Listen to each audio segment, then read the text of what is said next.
মাংস পেঁপে দিয়ে, কোরবানির মাংস যেহেতু সব দিতে হবে। আসসালামু আলাইকুম, কি অবস্থা সবার? কেন সবাই? আশা করছি আল্লাহর রহমতে সবাই সুস্থ আছেন, ভালো আছেন।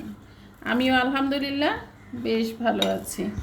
তো চলে আসলাম আবার একটা নতুন খাবারের ভিডিও নিয়ে। তো এখন যেটা খাচ্ছি সেটা হলো ডিম আর আলু শুকনা মরিচ দিয়ে, কাঁচা পেঁয়াজ দিয়ে সুন্দর করে ভর্তা করে নিয়েছি। বিসমিল্লাহির রহমানির রহিম।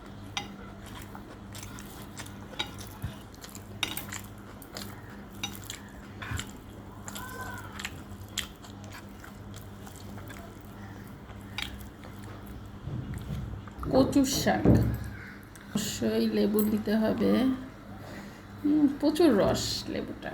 একটু কাঁচা মরিচও নিয়ে নিই, তাহলে বেশি ভালো লাগবে। ছোটো করেছি, অনেক দিন ধরে খেতে ইচ্ছা করছিল কচুর শাক, হঠাৎ করে সামনে পেয়ে গেলাম। তো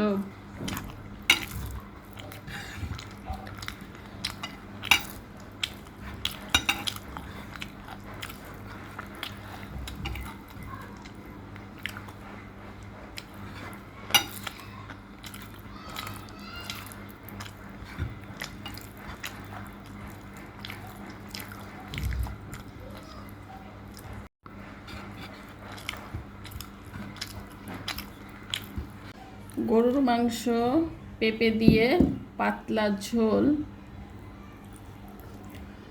কুরবানির মাংস যেহেতু সব রকম মাংসই তো সাথে থাকে, কলিজা,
তো সবাই ভালো থাকবেন, সুস্থ থাকবেন। আর কার কার এভাবে পেঁপে দিয়ে গরুর মাংস খেতে ভালো লাগে অবশ্যই আমাকে জানাতে ভুলবেন না। আল্লাহ হাফেজ।